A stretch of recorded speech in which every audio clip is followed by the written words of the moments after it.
Em resumo, 1 Macabeus 5 apresenta Judas Macabeu não apenas como um defensor da Judéia, mas como protetor de todos os judeus na diáspora.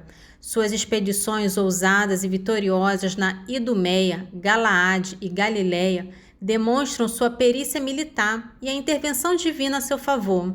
O capítulo também serve como um lembrete da importância da obediência, à liderança e da humildade, contrastando o sucesso de Judas com a derrota dos que agiram por ambição própria. O cenário agora está pronto para novos confrontos com o Império Seleucida, que buscará vingança pelas derrotas sofridas. Vamos à leitura. 1 Macabeus capítulo 5.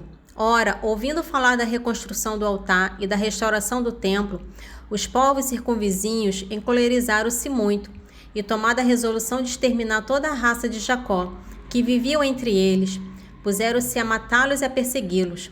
Por eles perseguirem desse modo Israel, Judas atacou os filhos de Esaú na Idumeia, junto de Acrabatena, infligiu-lhes uma grande derrota, esmagou-os e apoderou-se de seus despojos. Lembrou-se igualmente da malícia dos filhos de Beã, armadilha e perigo para seu povo, por causa das emboscadas que eles armaram nos caminhos. Foram rechaçados em suas torres, onde ele os sitiou e os exterminou, queimando as torres com todos os que ali se achavam. Em seguida, atacou os amonitas, entre os quais ele descobriu um forte exército e um numeroso povo sob a chefia de Timóteo. Travou com eles numerosos combates e os aniquilou por completo. Apoderou-se da cidade de Jazé e de seus arrebaldes e voltou depois à Judéia. No entanto, as nações de Galaade se coligaram contra os israelitas, que habitavam em seu território, com a intenção de exterminá-los. Mas esses se refugiaram no forte de Datema. Dali enviaram uma mensagem a Judas e aos seus irmãos nesses termos: as nações que nos cercam se uniram contra nós e querem exterminar-nos. Prepararam-se para vir tomar a fortaleza em que nos achamos refugiados. É Timóteo quem comanda suas tropas. Vinde, pois, agora nos livrar de suas mãos, porque muitos dos nossos foram mortos. Mataram todos os nossos irmãos que se achavam na região de Tobias. Levaram consigo suas mulheres, seus filhos e seus bens, e mataram lá perto de 100.000 homens. Quando ainda se estava lendo essa carta, eis que chegam outros mensageiros da Galileia, com as vestes em farrapos e portadores de notícias idênticas, dizendo: congregaram-se contra nós nações de Ptolemaida, de Tiro e de Sidônia, e de toda a Galileia das nações, para nos destruir inteiramente. Logo que Judas e o povo souberam da situação, organizaram uma grande assembleia para deliberar sobre o que deviam fazer em favor dos irmãos atacados e provados. Disse Judas a seu irmão Simão: escolhe alguns homens e põe-te a caminho, para livrar teus irmãos da Galileia. Jonatas, meu irmão, e eu iremos à terra de Galaade. Para guardar a Judéia, deixou ali José, filho de Zacarias, e Azarias, chefe do povo, à frente do restante do exército, com esta ordem: governai este povo e até a nossa volta, evitai toda luta contra os gentios. A Simão foram dados 3.000 homens para se dirigir a Galileia, e a Judas 8.000 para ocupar a terra de Galaade. Simão tomou, portanto, o caminho da Galileia e travou muitos combates, esmagando diante de si as nações, as quais perseguiu até as portas de Ptolemaida. Perto de 3.000 gentios caíram e ele se apoderou de seus despojos. Com grandes manifestações de regozijo, conduziu à Judéia os judeus que se achavam na Galileia e em Arbate, bem como suas mulheres, seus filhos e tudo que eles possuíam. Por seu lado, Judas Macabeu e seu irmão Jonatas atravessaram o Jordão e marcharam 3 dias pelo deserto.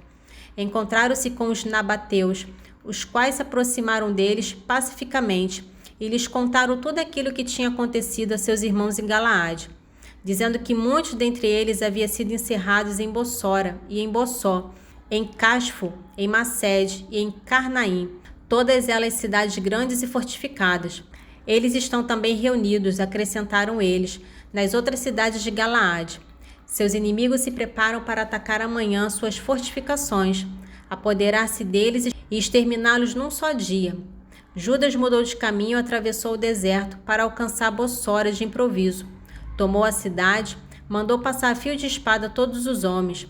apoderou-se dos espólios e incendiou a cidade. Na mesma noite, partiu e atacou a fortaleza. No entanto, ao romper do dia, seus homens, erguendo os olhos, viram uma multidão incalculável, carregando escadas e máquinas para escalar de assalto à fortaleza. Era o ataque aos sitiados. Enquanto a cidade erguia um clamor, misturado ao som das trombetas e um ruído formidável, viu Judas que o ataque se travava e disse a seus homens: pelejai hoje por vossos irmãos. Separou-os em 3 batalhões e apareceu na retaguarda do inimigo, tocando as trombetas e erguendo preces em alta voz. O exército de Timóteo conheceu que era Macabeu e fugiu diante dele. Sofreu uma grande derrota e tombaram nesse dia 8.000 homens. Judas voltou-se em seguida para Alimas, atacou e conquistou-a de assalto. Matou todos os homens, tomou seus despojos e incendiou-a. Dali continuou e apoderou-se de Casfo, de Macede, de Bossó e das outras cidades do Galaade. Depois de tudo o que temos acabado de dizer, Timóteo reuniu um novo exército, acampou do outro lado da corrente, defronte de Rafom. Imediatamente, Judas mandou alguém espionar sua posição e trouxeram-lhe a notícia. Todas as nações circunvizinhas se uniram contra nós, formando um poderoso exército. Tomaram em seu auxílio mercenários árabes e se estabeleceram do outro lado do rio, prontos a atravessá-lo para vir atacar-te. Judas foi então contra ele. Ao chegar, Judas com suas tropas à torrente, disse Timóteo por sua vez aos oficiais de seu exército: se ele atravessar primeiro a torrente contra nós, não lhe poderemos resistir, porque terá vantagem sobre nós. Mas se ele temer passar e acampar do outro lado do rio, atravessaremos e teremos vantagem sobre ele. Ora, logo que chegar à torrente, Judas dispôs ao longo do rio os escribas do povo, com a seguinte ordem: não deixeis ninguém se instalar por aqui, mas venham todos ao combate. E foi ele o primeiro a se arrojar, e todo o povo seguiu. Os gentios foram derrotados diante de seus olhos, lançaram suas armas e fugiram para o templo de Carnaim. Os judeus, porém, apoderaram-se da cidade e incendiaram o templo, com todos aqueles que lá se achavam. Carnaim foi assolada e ninguém pôde mais resistir a Judas. Este reuniu então todos os judeus da terra do Galaade, do menor ao maior, as mulheres, as crianças e seus haveres, uma multidão enorme que ele resolveu conduzir à terra de Judá. Caminharam até Efron, cidade grande e bem fortificada, que se achava no caminho. Não se podia contorná-la nem pela direita nem pela esquerda, mas era preciso atravessá-la.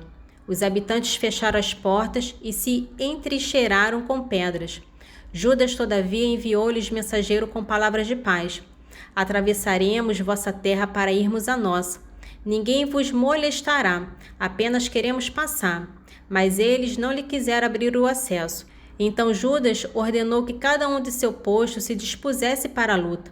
Todos os homens do exército se prepararam, pois, durante todo o dia e toda a noite, a cidade foi atacada até cair em suas mãos.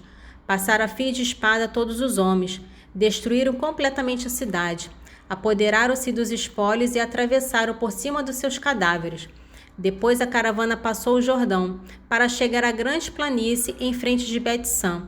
Em caminho, Judas não cessava de ajuntar os retardatários e de encorajar a multidão até que chegasse à terra de Judá. Escalaram o monte Sião com alegria e regozijo, e ofereceram holocaustos por terem voltado em paz, sem que nenhum deles tivesse sucumbido. Ora, enquanto Judas se achava em Galaade com Jonatas e seu irmão Simão na Galileia, diante de Ptolemaida, José, filho de Zacarias, e Azarias, à frente de suas tropas, souberam de seus feitos heróicos e de suas proezas. Façamos também célebre nosso nome, disse um para o outro, e vamos combater nações vizinhas. Transmitiram ordem às forças que eles tinham consigo e marcharam contra Jâmina. Mas Jorge saiu da cidade com seus homens para opor-se à sua investida. José e Azarias foram postos em fuga e perseguidos até as fronteiras da Judéia. Pereceram nesse dia cerca de 2.000 homens de Israel, e foi grande a derrota do povo. Isso porque não ouviram Judas, supondo que mostrariam seu valor, mas não pertenciam à raça desses homens a quem era dado salvar Israel. O valente Judas e seus irmãos foram de modo particular honrados por todo o povo de Israel e por todas as nações onde se ouviam seus nomes. Vinham em grande número para aclamá-los. Entremente, Judas e seus irmãos partiram para combater os filhos de Esaú, que habitavam no sul. Abateu Hebrom e seus arrabalde, destruiu as fortificações e queimou todas as torres dos arredores. Partiu para atingir a terra dos estrangeiros e atravessou Marissa. Naquele dia, pereceram alguns sacerdotes no combate, por terem querido mostrar sua valentia, saindo imprudentemente para travarem combate. Judas voltou para Azoto, na terra dos estrangeiros, derrubou seus altares, queimou seus ídolos, sujeitou suas cidades à pilhagem e em seguida voltou para a terra de Judá. No capítulo 6 de Macabeus é a chave que detalha o fim do principal antagonista, Antíoco Epifanes, que morre de uma doença agonizante atribuída à sua impiedade. No entanto, a morte do rei não traz paz imediata, pois seu sucessor, Antíoco Eupató, lança uma invasão em larga escala na Judéia. A narrativa inclui a heróica, mas trágica morte de Eleazar, culminando em um cerco a Jerusalém e um acordo de paz que, embora alivie a situação imediata, revela a contínua vulnerabilidade de Israel. 1 Macabeus capítulo 6. Enquanto percorria as províncias superiores, soube o rei Antíoco que na Pérsia, em Elimaida, havia uma cidade famosa por suas riquezas, sua prata e seu ouro. Seu templo, extremamente rico, possuía véus de ouro, escudos, couraças e armas, abandonados ali por Alexandre, filho de Filipe, rei da Macedônia, que foi o primeiro a reinar sobre a Grécia. Dirigiu-se ele para essa cidade com a finalidade de tomá-la e pilhá-la, mas foi em vão, porque os habitantes haviam sido prevenidos. Eles se aprontaram para lhe resistir e ele teve que voltar de lá, para alcançar Babilônia com grande humilhação. E eis que na Pérsia um mensageiro veio dizer-lhe que as tropas enviadas à Judéia tinham sido derrotadas, e que Lísias, tendo partido a princípio com um poderoso exército, havia fugido na presença dos judeus, os quais haviam aumentado ainda suas forças com armas e tropas, e se tinham enriquecido com todo o material raptado de seus campos devastados. Eles tinham também destruído a abominação edificada por ele sobre o altar em Jerusalém, e haviam cercado o templo com altas muralhas, como outrora, assim como a cidade de Betissur. Ouvindo essas novas, o rei ficou irado e profundamente perturbado. Atirou-se à cama e caiu doente de tristeza, porque os acontecimentos não tinham correspondido à sua expectativa. Passou assim muitos dias, porque sua mágoa se renovava sem cessar e pensava na morte. Mandou chamar todos seus amigos e lhe disse: o sono fugiu de meus olhos e meu coração desfalece de tristeza. Eu repito para mim mesmo: em que aflição fui eu cair e a que desolação fui eu reduzido até o presente? Eu que era bom e querido no tempo de meu poder, mas agora me lembro dos males que causei em Jerusalém, de todos os objetos de ouro e de prata que saqueei, e de todos os habitantes de Judá que exterminei sem motivo. Reconheço que foi por causa disso que todos esses males me fulminaram, e agora morro de tristeza numa terra estrangeira. Chamou Filipe, um de seus amigos, e constituiu o regente de todo o reino. Entregou-lhe seu diadema, seu manto e seu anel, com a responsabilidade de guiar seu filho Antíoco e de educá-lo para sua realeza. O rei Antíoco morreu ali, no ano 149. Por sua vez, apenas soube Lísias que o rei tinha morrido, elevou ao trono seu filho Antíoco, a quem havia educado desde a infância, e deu-lhe o nome de Eupató. Nesse interim, os ocupantes da fortaleza importunavam os judeus que se dirigiam ao templo, procuravam constantemente causar-lhe danos para apoiar os gentios. Judas resolveu arrancar-lhe das mãos a fortaleza e convocou todo o povo para sitiá-los. Reuniram-se, portanto, para começar o cerco no ano 150 e construíram balistas e máquinas de guerra. Mas alguns dos sitiados, aos quais se juntaram alguns israelitas perversos, fugiram e correram ao rei para lhe dizer: até quando deixarás fazer justiça e vingar nossos irmãos? Julgamos bom servir a teu pai, obedecer suas ordens e seguir suas leis. E os filhos de nosso povo se afastaram de nós como dos estrangeiros. Eles cercam a fortaleza, mal capturam um dos nossos, matam-no e pilham os nossos bens. E não é somente sobre nós que eles estenderam a mão, mas ainda contra os povos vizinhos. Eis que hoje eles se empossaram da fortaleza para serem senhores do templo e da cidade, e fortificaram Bet-Sur. Se tu não os prevenires, farão ainda piores males, e tu não poderás mais detê-los. A essas palavras, o rei se encolerizou, convocou todos os seus amigos, os generais de seus exércitos e os chefes de sua cavalaria, e ajuntaram-se a ele outros reinos e ilhas marítimas, tropas de mercenários. Seu exército atingiu a 100.000 infantes, 20.000 cavaleiros e 32 elefantes, prontos para a guerra.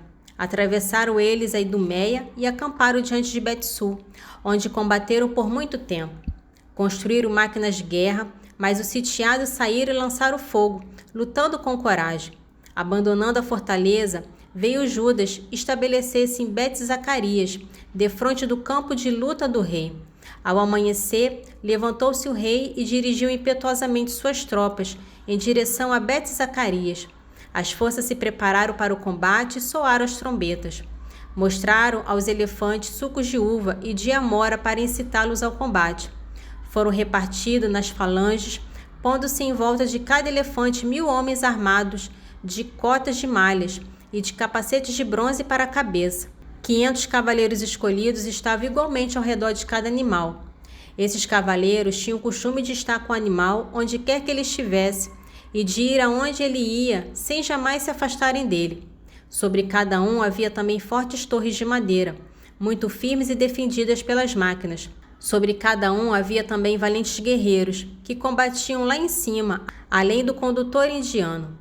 O rei dispôs o restante da cavalaria de um lado e de outro, nas duas alas para manobrar e proteger as falanges. Quando o sol brilhou sobre os escudos de ouro e bronze, a montanha resplandeceu, como que iluminada por outras tantas lâmpadas. Uma parte das tropas do rei se espalhou sobre as colinas e outra pela planície, caminhando com precaução e em boa ordem. O ruído de seu número, de sua marcha, da colisão de suas armas era pavoroso, porque era um exército extremamente numeroso e possante. Judas, no entanto, avançou com os seus para travar a batalha. 600 homens do exército do rei foram aniquilados. Eleazar, cognominado Aoram, viu que um dos elefantes estava armado com a armadura real e ultrapassava todos os outros. Supondo que o rei estivesse em cima, entregou-se a si mesmo para salvar todo o povo e conquistar um nome eterno. Precipitou-se audaciosamente nessa direção, para o meio da falange, matando a direita e a esquerda e separando o inimigo de lado a lado. Conseguiu chegar até o elefante e, tomando posição abaixo dele, matou. O animal rolou sobre Eleazar, que ali morreu. No entanto, averiguando o poder do exército real e a impetuosidade de suas tropas, retiraram-se os judeus.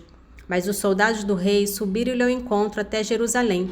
Dirigindo-se então o rei à Judéia e ao Monte Sião.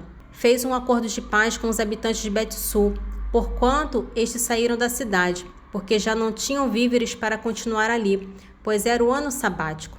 Assim o rei apoderou-se da cidade e pôs nela uma guarnição. Por muitos dias cercou a cidade santa, construiu máquinas de guerra, guindaste para lançar fogo e pedras, escorpiões para lançar flechas e fundas. De seu lado, os sitiados construíram também máquinas para se oporem aos seus inimigos e combaterem por muito tempo. Todavia, faltavam víveres nos celeiros, por ser o 7º ano, e todos que se achavam refugiados na Judéia para fugir dos gentios tinham esgotado o resto da reserva. Restavam, afinal, poucos homens para a defesa do templo, atingidos como estavam pela fome e por dispersarem-se cada um para sua casa. Filipe, que antes de morrer o rei Antíoco fora designado para educar seu filho Antíoco para a realeza, tinha chegado da Pérsia e da Média, com o exército do rei e procurava apoderar-se do governo. Soube Ulisses e apressou a partida, dizendo ao rei, aos oficiais e aos homens: estamos nos enfraquecendo aqui dia após dia. Temos poucos víveres e o lugar que sitiamos é forte, enquanto nos devemos ocupar com os negócios do reino. Estendamos a mão a esses homens e façamos a paz com eles e com toda a sua raça. Deixemo-los viver como outrora, segundo as suas próprias leis, porque foi por causa dessas leis que abolimos, que eles se revoltaram e fizeram tudo isso. Essa proposta agradou ao rei e aos generais. Enviou, pois, alguém para tratar da paz com os sitiados que aceitaram. Sob a palavra de juramento, feito pelo rei e os generais, abandonaram a fortaleza. O rei subiu o monte Sião e visitou as fortificações, mas violou a palavra dada e ordenou a destruição da muralha. Em seguida, partiu a toda pressa e voltou para Antioquia, onde achou Filipe como senhor da cidade. Atacou-a e tomou a cidade à força. Em resumo, o capítulo 12 de Romanos é um divisor de águas na carta de Paulo, movendo-se da teoria para a prática. Ele chama os cristãos a uma vida de adoração total, através da entrega de seus corpos como sacrifícios vivos e da renovação de suas mentes. Em seguida, estabelece princípios para o uso humilde e generoso dos dons espirituais dentro da igreja e conclui com uma série de exortações éticas que enfatizam o amor sincero, a humildade, a hospitalidade, a empatia e, radicalmente, o tratamento benigno, até mesmo para com os inimigos, tudo sob a soberania e a justiça de Deus. Romanos, capítulo 12. Eu vos exorto, pois, irmãos, pelas misericórdias de Deus, a oferecerdes vossos corpos em sacrifício vivo, santo, agradável a Deus. É este o vosso culto espiritual. Não vos conformeis com este mundo, mas transformai-vos pela renovação do vosso espírito, para que possais discernir qual é a vontade de Deus, o que é bom, o que lhe agrada e o que é perfeito. Em virtude da graça que me foi dada, recomendo a todos e a cada um, não façam de si próprios uma opinião maior do que convém, mas um conceito razoavelmente modesto, de acordo com o grau de fé que Deus lhes distribuiu. Pois como em um só corpo temos muitos membros e cada um dos nossos membros tem diferente função, assim nós, embora sejamos muitos, formamos um só corpo em Cristo e cada um de nós é membro um do outro. Temos dons diferentes, conforme a graça que nos foi conferida. Aquele que tem o dom da profecia, exerça-o conforme a fé. Aquele que é chamado ao ministério, dedique-se ao ministério. Se tem o dom de ensinar, que ensine. O dom de exortar, que exorte. Aquele que distribuiu as esmolas, faça-o com simplicidade. Aquele que preside, presida com zelo. Aquele que exerce a misericórdia, que o faça com afabilidade. Que vossa caridade não seja fingida. Aborrecei o mal, apegai-vos solidamente ao bem. Amai-vos mutuamente com afeição terna e fraternal. Adiantai-vos em honrar uns aos outros. Não relaxeis o vosso zelo. Sede fervorosos de espírito, servi ao Senhor. Sede alegres na esperança, pacientes na tribulação e perseverantes na oração. Socorrei as necessidades dos fiéis. Esmerai-vos na prática da hostilidade. Abençoai os que vos perseguem. Abençoai-os e não os praguejei. Alegrai-vos com os que se alegram. Chorai com os que choram. Vivei em boa harmonia uns com os outros. Não vos deixei levar pelo gosto das grandezas. Afeiçoai-vos com as coisas modestas. Não sejais sábios aos vossos próprios olhos. Não apagueis a ninguém o mal com o mal. Aplicai-vos a fazer o bem diante de todos os homens. Se for possível, quanto depender de vós, vivei em paz com todos os homens. Não vos vingueis uns dos outros, caríssimos, mas deixai agir a ira de Deus, porque está escrito: a minha vingança, a mim exercer a justiça, diz o Senhor. Se o teu inimigo tiver fome, dá-lhe de comer. Se tiver sede, dá-lhe de beber. Procedendo assim, amontoarás carvões em brasa sobre a sua cabeça. Não te deixes vencer pelo mal, mas triunfa o mal com o bem. Nesse trecho do Salmo 71, é um chamado ao louvor e à recordação da libertação do Êxodo. Nesse trecho, o salmista começa com um convite alegre à adoração de Deus, o protetor de Israel. Em seguida, o salmista passa a recordar as maravilhas da libertação do Êxodo, com Deus falando em primeira pessoa, lembrando Israel de sua providência e dos testes no deserto. Salmo 80, dos versículos 2 a 8. Exultai em Deus, nosso protetor, aclamai o Deus de Jacó, tocai o saltério, vibrai os tímbales, tangei a melodiosa harpa e a lira, ressoai a trombeta na lua nova, na lua cheia, dia de grande festa, porque é uma instituição para Israel, um preceito do Deus de Jacó, uma lei que foi imposta a José quando ele entrou em luta com o Egito. Eis que ouvi uma língua desconhecida. Aliviei os seus ombros de fardos, já não carregam cesto as suas mãos. Na tribulação gritastes para mim e te livrei. Da nuvem que troveja eu respondi. Junto às águas de Meriba eu te provei. Nesse trecho de sabedoria, o autor aprofunda a ideia de que os castigos divinos sobre os egípcios foram moldados de forma a refletir seus próprios pecados. Ele destaca a crueldade específica dos egípcios para com os recém-nascidos hebreus como um exemplo de maldade que exigia uma retribuição particular. Sabedoria, capítulo 19, dos versículos 13 ao 17. Suportavam justamente o castigo de sua própria maldade, porque tinham mostrado excessivo ódio pelo estrangeiro. Houve muitos que não quiseram receber hóspedes desconhecidos, mas estes reduziram à escravidão hóspedes que tinham sido benfeitores. E isso não é tudo. Haverá algo a mais que um castigo qualquer para aqueles que acolheram mal os estrangeiros. Mas estes, a princípio, receberam bem seus hóspedes e concederam-lhe a participação em seus direitos. Em seguida, eles os encheram de males. Do mesmo modo, foram feridos de cegueira, como aqueles homens às portas do justo, quando envolvidos por uma profunda escuridão, procuravam cada um de seu lado o caminho para suas casas. Glória ao Pai, ao Filho e ao Espírito Santo, assim como era no princípio, agora e sempre. Amém. Divino Espírito Santo, iluminai-nos, guiai-nos, dai-nos sabedoria e discernimento. Amém.